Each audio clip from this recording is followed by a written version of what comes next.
दोस्तों, प्रधानमंत्री नरेंद्र मोदी अपनी 8 दिन के 5 अलग अलग देशों की लंबी विदेश यात्रा के लिए निकल चुके हैं। जी हाँ, 8 दिन की विदेश यात्रा, ऑलमोस्ट 1 हफ्ते से ज्यादा।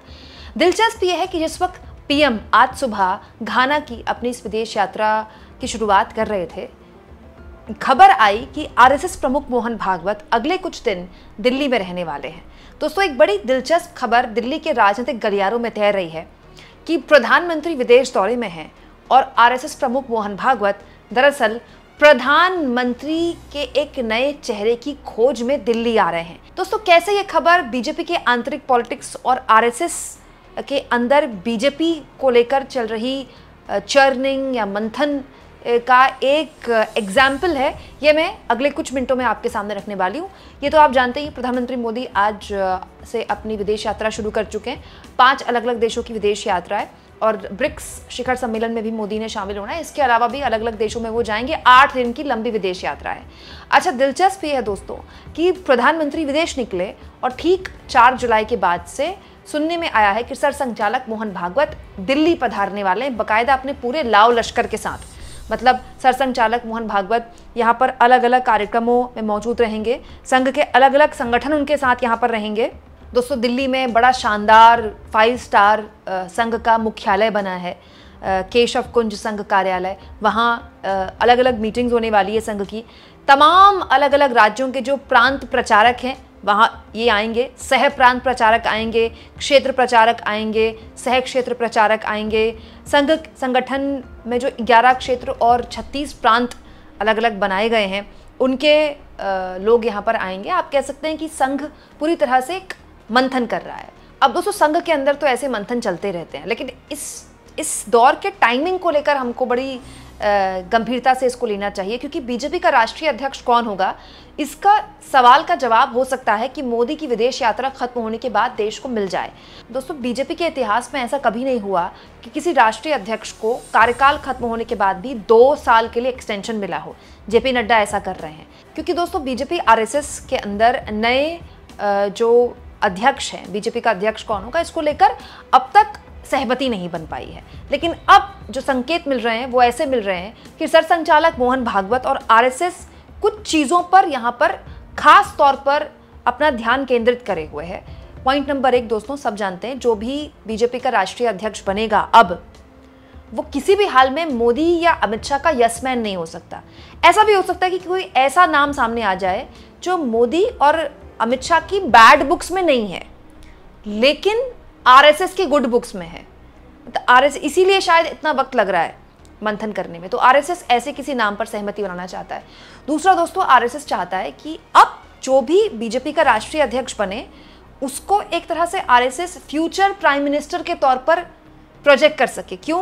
क्योंकि अब जो राष्ट्रीय अध्यक्ष बनेगा दोस्तों, उसकी अध्यक्षता में न केवल आने वाले बेहद ही महत्वपूर्ण विधानसभा चुनाव होने हैं, जैसे दोस्तों बिहार का विधानसभा चुनाव होना है, फिर बंगाल में विधानसभा चुनाव है, तमिलनाडु में विधानसभा चुनाव है, केरल, असम, इसके अलावा कर्नाटक, फिर उत्तर प्रदेश का चुनाव आ जाएगा, फिर देश का चुनाव आ जाएगा, लोकसभा चुनाव।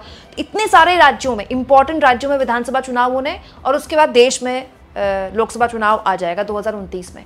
तो संघ चाहता है कि ऐसे किसी कैंडिडेट को, ऐसे किसी शख्स को बीजेपी का राष्ट्रीय अध्यक्ष बनाया जाए जो इन तमाम विधानसभा चुनावों में बीजेपी की रणनीति की दशा और दिशा बदल सके। दूसरा, वो एक फ्यूचर, बीजेपी का फ्यूचर कौन होगा, उसको भी एक चेहरा देना चाहता है। देखिए दोस्तों, होता क्या है, बीजेपी की पूरी पॉलिटिक्स का पूरा विश्लेषण एक तरह से होता है, लेकिन आरएसएस अलग तरह से सोचता है। आरएसएस 50 साल आगे की सोचता है, 20 साल आगे की सोचता है।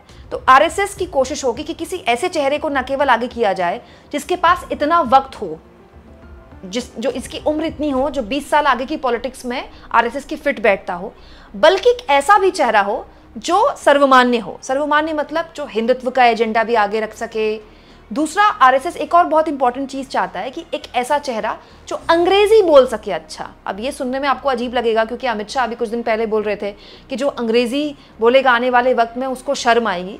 लेकिन सच्चाई ये है दोस्तों कि बदलते माहौल में, सोशल मीडिया का ज़माना है, और दोस्तों हमारे देश में सोशल मीडिया में अब पॉलिटिक्स पर चर्चाएं होती हैं। दोस्तों यूथ भी पॉलिटिक्स में काफ़ी इंगेज्ड है, और एक जेनजी कल्चर देश में डेवलप हो रहा है, तो हो सकता है इसकी वजह आरएसएस चाहता हो कि कोई ऐसा कैंडिडेट हो जो कि अंग्रेजी भी अच्छा बोल सके, जिसके पास उम्र का इतना तकाजा भी हो कि वो आने वाले 20-25 साल की पॉलिटिक्स में बीजेपी की फिट बैठता हो, और सबसे इंपॉर्टेंट दोस्तों, जो हर लिहाज से आरएसएस की गुड बुक्स में हो, जो बीजेपी के अंदर रहकर आरएसएस का काम करे। अब दोस्तों कितनी क्रूअल है पॉलिटिक्स कि बीजेपी का जो भी राष्ट्रीय अध्यक्ष होगा उसका चुनाव आरएसएस जाहिर तौर पर कर रहा है। दोस्तों मोदी ये जानते हैं कि आरएसएस एक ऐसे कैंडिडेट की तलाश में है जो उनका फ्यूचर बने। अब इसमें बहुत से केंद्रीय मंत्रियों के नाम भी आ रहे हैं, बहुत से राज्य के बड़े नेताओं के नाम भी आ रहे हैं, लेकिन किसी डार्क हॉर्स को भी आप आगे आते देख सकते हैं। आरएसएस और बीजेपी इसमें बहुत प्रबल रहा है। हो सकता है कोई ऐसा नाम आ जाए जिसके बारे में चर्चा ही ना हो, और वो आने वाले वक्त में उन नामों को पीछे छोड़ दे जो इस वक्त संभावित प्रधानमंत्री के तौर पर अपने आप को आगे दिखाते हैं बीजेपी के अंदर। तो ये बड़ा दिलचस्प है बीजेपी के अंदर की पॉलिटिक्स में जो आरएसएस कर रहा है। अच्छा, ये सब कुछ आरएसएस दिल्ली में बैठकर कब करेगा? जब मोदी विदेश में होंगे। मोदी 8 दिन की विदेश यात्रा में है, और बहुत संभव है कि विदेश यात्रा उनकी जब खत्म हो तो बीजेपी के राष्ट्रीय अध्यक्ष के चुनाव के नाम का ऐलान भी हो जाए। क्यों दोस्तों? क्योंकि अपने जो 2 इंपॉर्टेंट पड़ाव थे बीजेपी ने ऑलमोस्ट वो पार कर लिए हैं।